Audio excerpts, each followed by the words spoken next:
하나님께서 오늘 우리에게 주시는 말씀은 에베소서 4장 25절부터 5장 2절 말씀입니다. 그런즉 거짓을 버리고 각각 그 이웃과 더불어 참된 것을 말하라. 이는 우리가 서로 지체가 됨이라. 분을 내어도 죄를 짓지 말며 해가 지도록 분을 품지 말고 마귀에게 틈을 주지 말라. 도둑질하는 자는 다시 도둑질하지 말고 돌이켜 가난한 자에게 구제할 수 있도록 자기 손으로 수고하여 선한 일을 하라. 무릇 더러운 말은 너희 입 밖에도 내지 말고 오직 덕을 세우는 데 소용되는 대로 선한 말을 하여 듣는 자들에게 은혜를 끼치게 하라. 하나님의 성령을 근심하게 하지 말라. 그 안에서 너희가 구원의 날까지 인치심을 받았느니라.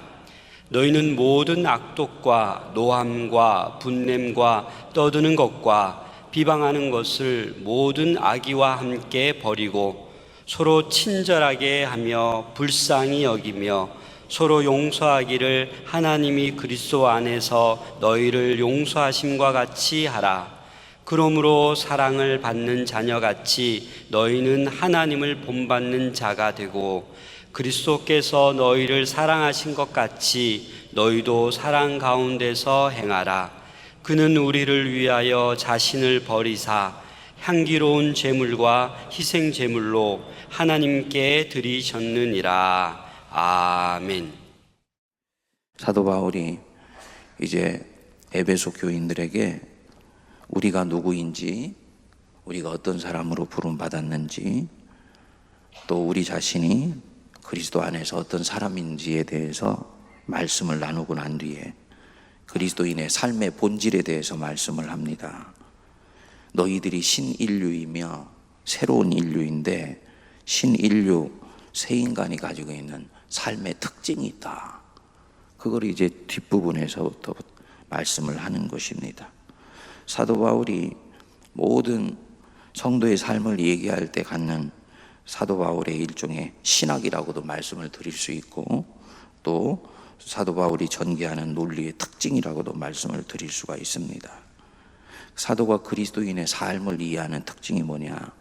사도 바울은 모든 그리스도인의 삶은 그리스도의 부활에서 시작한다고 봅니다. 내 삶이 쌓여 올려져 가고 그리스도인의 건강한 윤리와 도덕이 쌓여져 올라가는 토대요, 뿌리요, 근거가 무엇이냐? 예수 그리스도, 그것도 예수 그리스도의 부활입니다. 부활하신 예수님으로부터 시작하는 거예요. 내가 주인으로 고백하는 예수님으로부터, 그리고 그 예수께서 나를 위해서 베풀어 주신 그 은혜로부터, 그러면 내가 어떻게 살 것인가? 라는 이 질문과 함께 삶이 시작이 됩니다. 그러니까 교회가 그리스도로 꽉 차서 그리스도가 충만하고 그리스도 위에 교회가 세워져 간다는 것은 바로 이런 부분들을 말씀을 드리는 것입니다. 예수를 믿는 사람들 중에서 한국이나 일본이나 이 중국같이 유교나 불교의 힘이 강한 나라에서는 이 기독교를 믿을 때도 불교나 유교식으로 믿는 사람들이 대단히 많이 있습니다. 저는 일컬어서 유교적 그리스도인이라고 얘기를 합니다. 성경을 펴서 읽을 때도 그러면 이제 내가 예수를 믿었으니 나보고 어떻게 살라는 것이냐라고 바로 삶의 문제로 들어가게 됩니다. 여러분, 그분의 열심은 대단히 우리가 깊이 존경하고 높이 받들만 합니다만, 그렇게 살려고 하는 그 그리스도인의 삶은 무너지는 모래 위에 성을 쌓는 것과 마찬가지입니다. 그 삶이 쌓여져 올라가지를 않습니다. 이유가 무엇이냐? 그리스도께서 우리에게 요청하시는 삶은 공자나 혹은 석가모니가 우리에게 요구하는 삶과는 근본적으로 성격과 내용이 다르기 때문입니다. 간단히 말씀드리면요, 대단히 레디컬합니다. 레디컬하다, 급진적이고 혁명적이라는 얘기입니다. 공자가 우리에게 5의 삶을 요청한다면 그리스도는 우리에게 10 혹은 그것의 10배인 100의 삶을 요청을 합니다. 대단히 과격합니다. 오른뺨을 때리면 왼뺨을 돌려대라. 겉옷을 달라 하는 자에게 속옷도 주라. 7번씩 77번이라도 용서해라. 이 명령을 지킬 수 있기 위해서는 단순히 내가 이렇게 살아야겠다라는 것으로는 그 삶을 쫓아갈 수가 없습니다. 결국은 무엇이나 예수께서 나를 위해서 베푸셨던 그 은혜에 깊이 착목해 들어가는 사람이 은혜를 받은 사람에게서 나오는 원천에서 솟아나는 생명의 힘으로 그 삶을 감당할 수 있을 뿐만 아니라 무엇보다도 그 삶을 추구하고 싶은 마음의 선한 동기가 일어나는 것입니다. 그래서 이것은 해야지 라는 결심과 의지로 출발하는 것이 아니고, 주님께서 내게 이런 은혜를 베푸셨으니 나는 이 감당할 수 있는 은혜를 가지고 우리 하나님께 어떻게 살아드릴 것인가 라는 바로 그 받은 선물에 대한 감사와 축제와 고백으로서 기독교인의 삶이 오게 되는 것입니다. 그래서 사도 바울이 일부러 항상 모든 서신에 앞부분에 교리를 얘기하고 뒷부분에는 삶을 얘기하신다, 이렇게 얘기를 했는데요. 사도 바울이 얘기하는 이 교리의 핵심은 뭐냐면은, 네가 받은 은혜가 무엇인지 아느냐? 너는 누구인 줄 아느냐? 하나님 앞에 있는 네가 어떤 선물을 그분께로부터 받았는지를 너는 알고 있느냐? 이것을 먼저 말씀하시고 난 뒤에 그런즉 혹은 그러므로 너희가 이렇게 살아라 라고 말씀을 하는 것입니다. 이 살아라라고 얘기를 할 때는 바울 안에 분명한 인간론적 확신이 있습니다. 뭐냐? 너는 이미 그 은혜를 받았기 때문에 그렇게 살 수 있는 힘을 이미 부여받고 있다는 것입니다. 새로운 인류가 되었기 때문에 너는 이제 새로운 인류로 살아라, 이렇게 가는 거예요. 이해가 되시죠? 그러니까 저희들의 신앙이 흔들리거나 무엇인가 초점을 잃었다고 생각할 때는 먼저 내 삶을 수선하려고 하시지 마시고요, 내 삶의 뿌리가 되고 토대가 되시는 예수 그리스도 앞으로 내가 먼저 달려가는 것이 삶을 새롭게 수선하고 축성해 나가는 가장 지름길인 것입니다. 그럼 이것을 얘기하는 것은 뭐냐면, 성도가 예수 그리스도를 자기 인생의 구주로 고백하는 입술의 고백이 아니라 영혼의 분명한 고백이 없게 되면 이 사도 바울이 쓰신 모든 사도의 글의 뒷부분은 내게 있어서는 실질적으로 감당할 수 있는 힘이 없는 것입니다. 그러니까 세례를 받을 때도 제대로 세례를 받아야 되고요, 신앙 고백이 무엇보다도 분명해야 되고요, 그리스도가 내 인생의 주인이시고 그리스도가 교회의 왕이시며 그리스도가 이 우주를 다스리시는 근본적인 통치자시다라는 그야말로 철에 가까운 강철 같은 신뢰와 그런 고백이 분명한 토대 위에서 이 삶의 문제가 쌓아 올려져 갈 수 있어야 되는 것입니다. 그것이 바로 그리스도의 교회인 것입니다. 그리고 바울은 이제 자기 이 서신을 읽는 모든 성도들 안에 그 고백은 분명히 있다라는 것을 전제를 하고 여기까지 따라온 것으로 생각을 하면서 이제 하나씩 삶의 문제를 풀어나가십니다. 사실 4장 25절부터 5장 2절까지입니다만, 언제 제가 다시 한번 우리 성도님들께 수요 예배건 아니면 새벽이건 이 금요일 날이건 에베소서를 다시 돌아올 기회가 있습니다만, 사실은 한 절 한 절씩 묵상해야 되는 구절입니다. 이 부분은 성도들한테 하루에 하나씩 말씀을 묵상할 때 하나님이 우리 입에 넣어줘야 되는 말씀인데, 오늘은 그야말로 통으로 전체 윤곽만 쭉 살펴봅니다. 먼저 25절 우리 같이 한번 볼까요? 우리 같이 읽겠습니다. 그런즉 거짓을 버리고 각각 그 이웃과 더불어 참된 것을 말하라. 이는 우리가 서로 지체가 됨이라. 사도가 에베소서의 성도들의 삶을 얘기하는데 가장 중요한 부분들이 너 자신을 대하는 태도,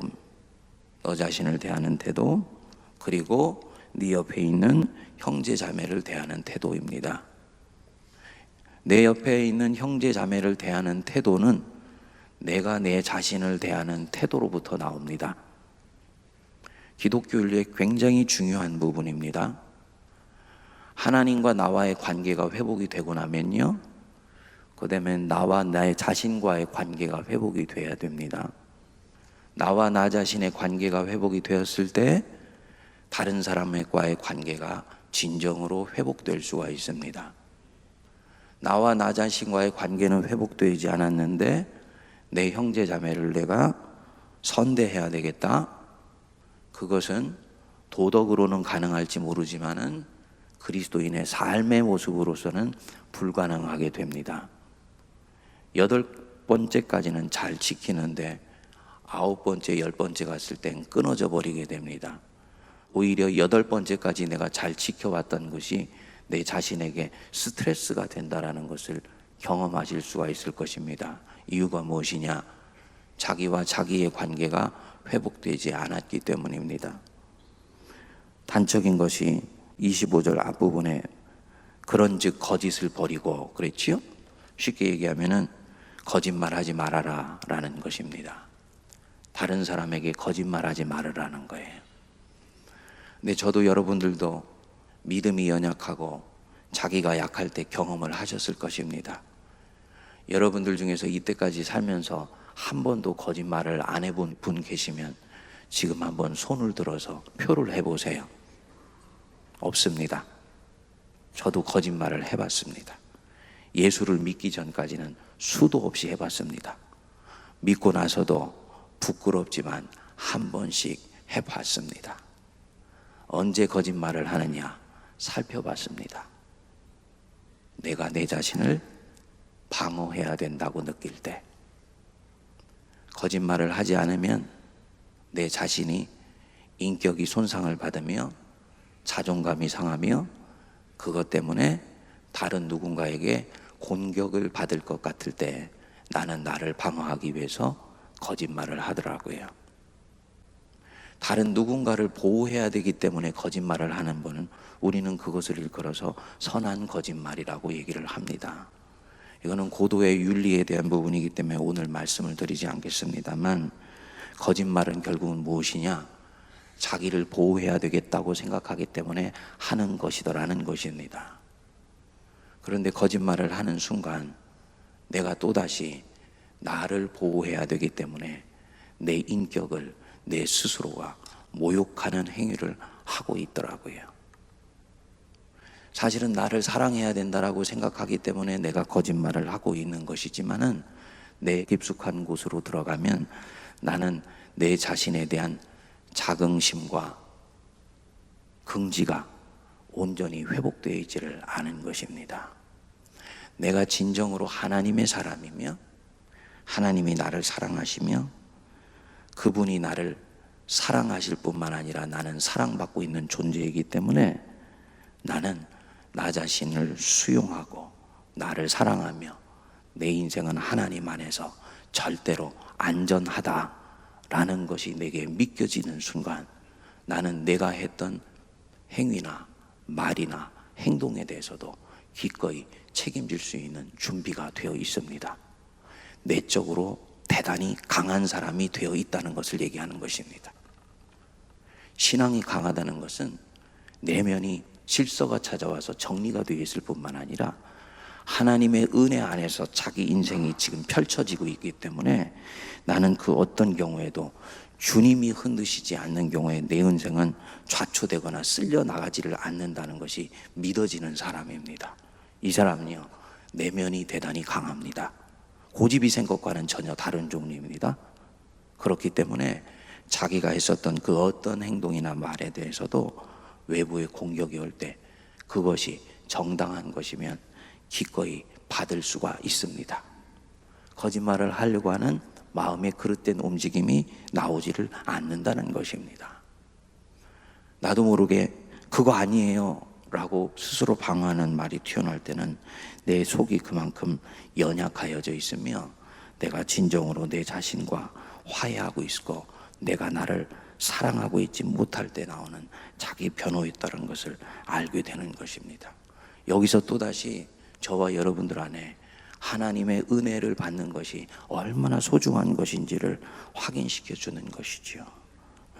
그런즉 하나님이 너희들을 사랑하며 너희들의 인생은 받아들여졌으며 무엇보다 너희는 그리스도 안에서 존귀한 자들인데 너희가 어찌하여 거짓말을 하겠느냐. 거짓을 말하지 말라. 이해가 되세요? 일반적인 사회 윤리나 명령과는 전혀 다른 느낌과 뉘앙스입니다. 거짓을 버리고 각각 그 이웃과 더불어 참된 것을 말하라. 나를 존중하기 때문에 내 옆에 있는 형제 자매를 존중합니다. 그래서 참을 말하는 거예요. 그리고 그 뒤에 사도가 이 이후에 나오는 모든 기독교인들이 내 옆에 있는 형제 자매를 대하는 삶을 쫓아가는 근본적인 동기와 뿌리가 되는 것을 말씀합니다. 이는 우리가 서로 뭐가 된다고요? 지체가 됨이라. 내가 왜 내 형제 자매에 대해서 친절을 베푸느냐, 왜 배려하느냐, 왜 서로를 긍휼히 여기느냐, 뒤에 나옵니다만 그것은 무엇 때문에? 그가 너희의 지체가 되기 때문이다. 그리스도 안에서 머리 대신 그리스도를 모시고 있는 팔이 되고 다리가 되며 몸통을 구성하고 있는 지체가 되기 때문에 너희는 내 형제 자매에 대해서 거짓을 말하지 않으며 참된 것을 말하고 이후에 있는 모든 삶에서 하나님의 은혜가 베풀어 주시는 대로 증거되어야 된다라고 말씀을 하는 것입니다. 여러분, 내 형제 자매를 지체로 바라보시고 계시죠? 예? 예. 대답이 전혀 없으신데, 예. 지체로 보셔. 저분은 그리스도 안에서 형제요 자매로 내 옆에 와 있다는 거. 예.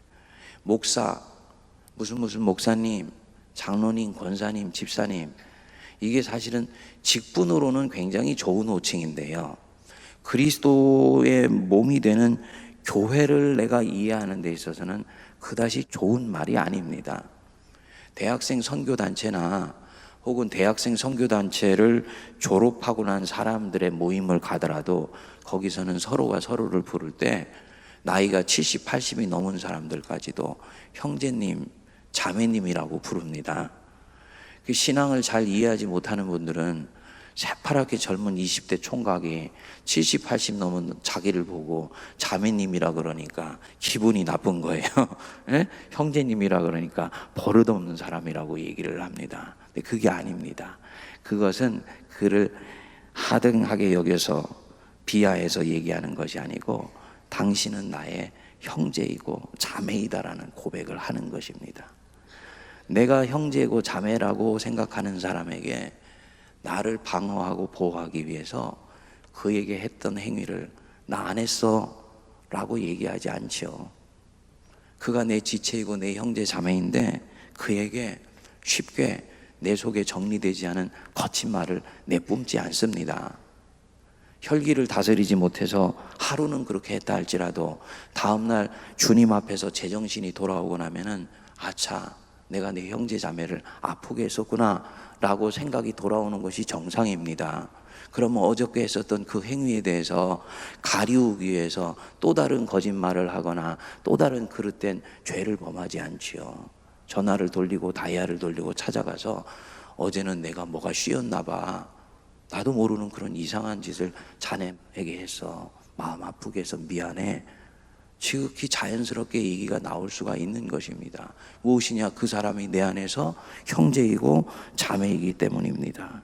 주님 안에서 선한 말을 하며 서로가 친절을 베풀고 배려하는 모든 뿌리가 그가 너희의 형제이고 자매이며 지체이다 라는 것에서 시작이 되는 것입니다.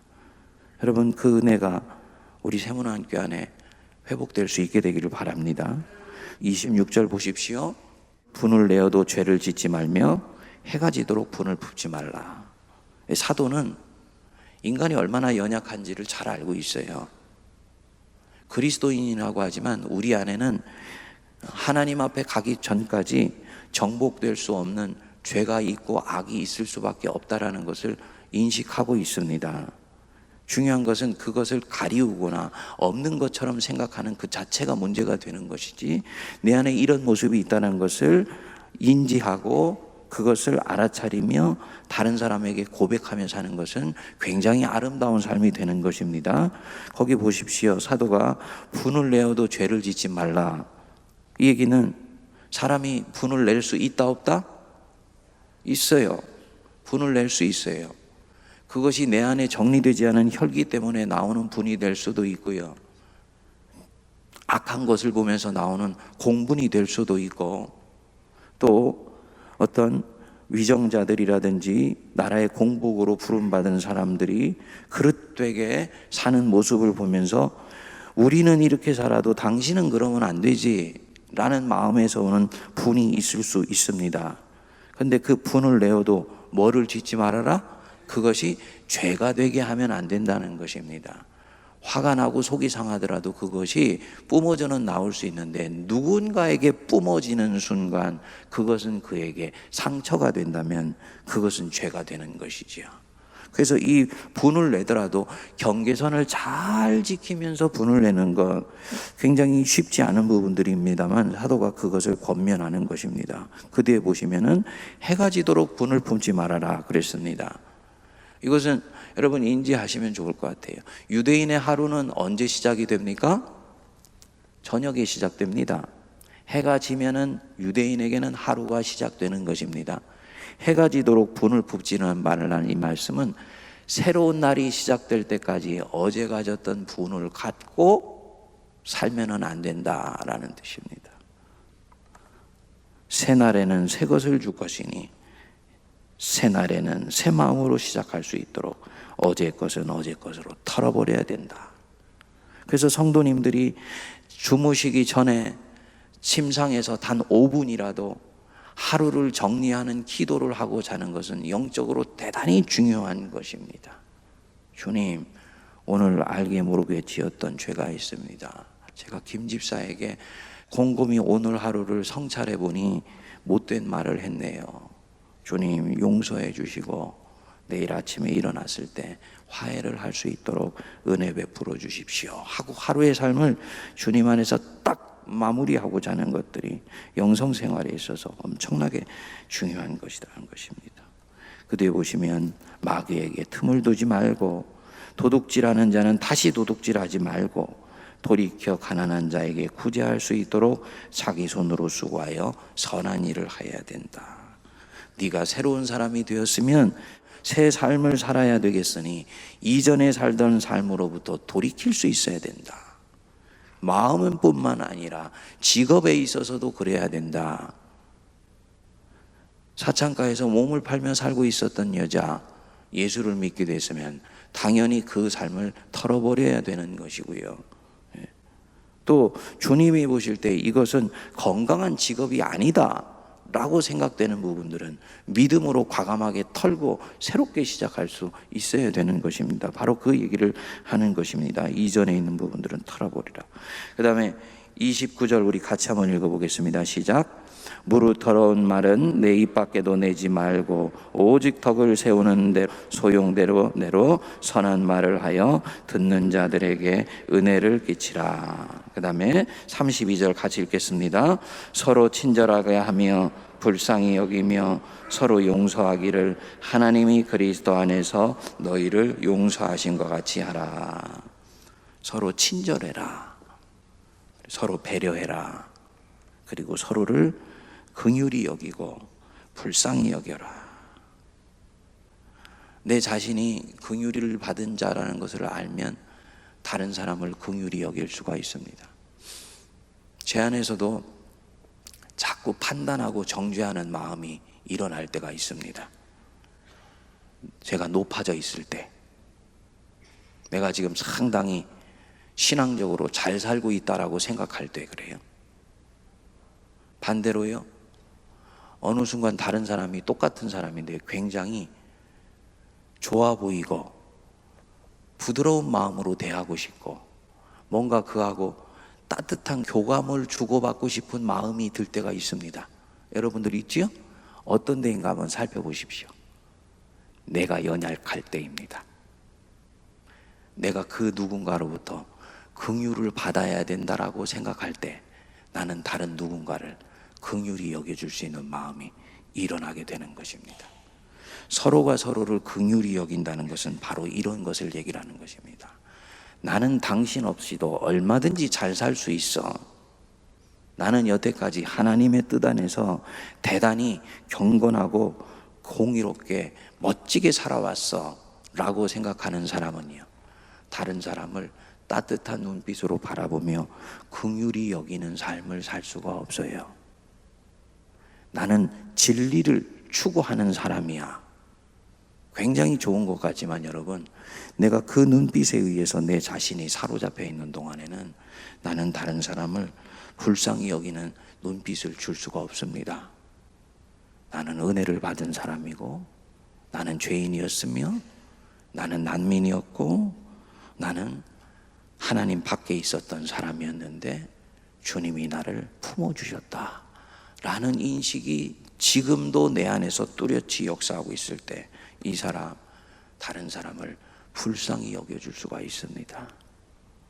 우리 세문안교회가 앞으로 영성적으로 많이 자라게 해야 되는 부분이 이 부분입니다. 제가 교회 왔을 때 우리 비전위원회나 성도들이, 목사님, 저희 교회가 사랑으로 따뜻한 교회가 되면 좋겠습니다. 처음에는 아니, 모든 교회는 다 사랑이 넘치고 따뜻한 교회인데 왜 그것을 교회 비전으로 삼았으면 좋겠다 그럴까? 들어가 봤더니요, 실제로 그런 부분들이 있어요. 왜 그러냐 또다시 들여다봤습니다. 지난 2년 동안 들여다봤습니다. 결론이 났습니다. 뭐냐? 여러분들 너무 바릅니다. 너무 바라요.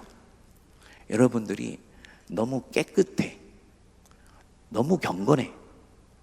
내가 바르고 깨끗하고 경건하니까 그렇지 않은 사람들에 대해서 이해하고 품고 용납하는 마음이 역사하지를 않는 것입니다. 오해 마십시오. 그럼 목사님 나보고 이때부터 못되게 살으라는 얘기인가? 그 얘기가 아니죠. 그 얘기 아니죠.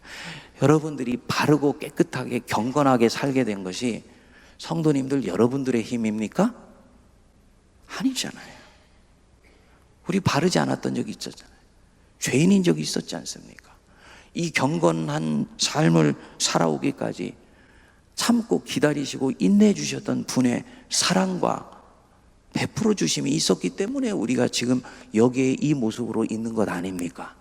그러면 당연히 지금 내 이 울타리 안에, 내 이 기준 안에 들어오지 못한 누군가에 대해서 긍휼히 여겨줄 수가 있어야 되는 거지요. 그럴 때 이게 품이 넓어지는 것입니다. 그것을 일컬어서 뭐냐면 은혜가 역사하는 교회가 된다라고 얘기를 하는 것입니다. 교회는 은혜와 진리를 추구하는데 이 둘 중에 하나를 선택한다면 교회는 단연코 은혜를 추구합니다. 그게 교회예요. 7번씩 77번이라도 용서하는 것은 은혜가 역사한다는 것을 얘기를 하는 것입니다. 겉옷을 달라왔는데 속옷까지도 내어주는 것, 은혜가 역사할 때 가능한 것입니다. 오른뺨을 때려대는데 같이 맞붙는 것은 정의입니다.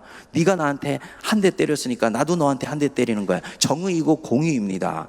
그리고 그것을 세상은 바른 것이라고 얘기를 합니다. 그런데 이 사람은 내 왼뺨도 때려라고 얘기를 합니다. 이 사람 안에 무슨 마음이 역사하고 있을까요? 저 사람이 오죽이나 답답하고 힘들면 내 왼뺨을 때릴까? 그래, 내 오른뺨도 때려봐. 이 사람 안에 무엇이 움직이고 있는 것입니까? 은혜와 긍휼히 여기는 마음이 움직이고 있는 거예요. 여러분, 세상이 우리에게 보기를 원하는 모습은 그 모습입니다. 하나님이 우리에게 정말로 보기를 원하시는 모습은 바로 그 모습입니다. 교회가 서로 용서할 수 있어야 되고 품을 수 있어야 되고요. 당신 사과해야 돼. 이거보다는 더 중요한 것이요, 저 사람이 얼마나 힘들었으면 저랬을까, 본인도 모르는 가운데서 한 일일 거야 라고 생각해주는 마음이 공동체와 전체 안에서 역사할 수 있을 때 이것이 은혜가 역사하는 교회입니다. 속에서 원수가 또다시 질문하죠. 그러다가 교회가 엉뚱한 곳으로, 바르지 않은 곳으로 가면 어떻게 하냐? 천만의 말씀. 그 교회는 하나님이 지키십니다. 당신에게 받은 은혜를 통해서 다른 누군가를 대하는 교회를 하나님께서 어떻게 그냥 보시고 계실 것입니까? 사랑하는 여러분, 그리스도 안에서 서로를 용서하고 서로를 긍휼히 여기고 불쌍히 여겨서 은혜가 역사하는 우리 세문안교회 이 6번째 예배당 되시기를 바랍니다. 그리고 그러한 저와 여러분들 될 수 있게 되기를 주님의 이름으로 축원드립니다. 하나님, 지난 6일 동안의 기도 여행을 저희들 붙들어 주시고 우리 주님이 동행하여 주셨음을 감사합니다. 어떤 사람에게는 잔잔한 감동으로, 어떤 자에게는 회개하는 마음으로, 어떤 사람에게는 수긍과 긍정과 기대와 소망으로 아버지 하나님 다가와 주시고 이 6번째 새 예배당에서 새 성전 된 저희들을 말씀과 기도로 씻어 주신 줄 믿습니다. 그리스도 안에서 이제는 새 사람으로 부르심을 받았으니 새롭게 사는 저희들 되게 하여 주옵소서. 이전 것에 붙들려 있지 않게 하여 주셔서 이전과 같은 상황에 직면하였을 때 한 번 호흡을 가다듬게 하여 주시고 이전과는 다르게 반응하게 하여 주옵소서. 이전에 동으로 갔던 걸음을 서로 돌리게 하시고 흙으로 갔던 걸음을 백으로 돌리게 하여 주시옵시며 무엇보다 죄로 향하였던 나의 마음을 선으로 행할 수 있도록 은혜를 베풀어 주옵소서. 모르고 행했던 것들이 있었사오매 하나님이 주신 말씀의 진리를 깨닫기 위해 성경 안으로 더 깊이 들어가게 하여 주시고 성경 외의 다른 어떤 것들에 내 삶의 토대를 세우지 않게 하여 주시며 성경 말씀이 우리 주 예수 그리스도의 말씀이 세문안교회를 세워가는 견고한 토대요 머릿돌이요 모퉁이돌이며 모든 것이 되게 하여 주옵소서. 지난 6일 동안 아침부터 나와 기도하며 이 자리를 지켰던 주의 백성들 복 내려 주시고 이들의 가정과 후손들과 하는 모든 사역들이 은혜와 은혜를 더하여 주옵소서. 멀리 있어 함께 나올 수 없었던 성도들 하나님 인터넷을 통해 무릎 꿇어 방석을 깔고 기도했으니 하나님께서 또한 은혜 내려 주옵소서. 육신이 연약하여서 잠자리를 떨칠 수 없었던 성도들, 무거운 육체 때문에 다른 누군가의 기도에 의지할 수밖에 없었던 자들에게도 하나님 우리의 기도를 들어 응답하여 주셔서 하나님의 은혜가 임하게 하여 주옵소서. 우리 세문안교회가 이제는 새롭게 빚어져 가게 하여 주시고 내일 드리는 132주년 창립 기념 예배 새 마음으로 하나님 앞에 발견되는 저희들 되게 하여 주옵소서. 지금은 우리 주 예수 그리스도의 크신 은혜와 하나님 아버지의 만극하신 사랑하심과 성령님의 위로교통 감동 감화 역사하심이 하나님의 백성이 되어 서로가 서로를 긍휼히 여기며 아름답고 따뜻한 공동체를 함께 빚어가기로 다짐하는 모든 주의 백성들 머리 위에 피로 값주고 사신 이 재단과 이 나라 이 민족과 저 북녘에 헐벗고 굶주린 내 백성들과 온 누리 위에 이제로부터 영원토록 함께 없시기를 간절히 축원하옵나이다. 아멘.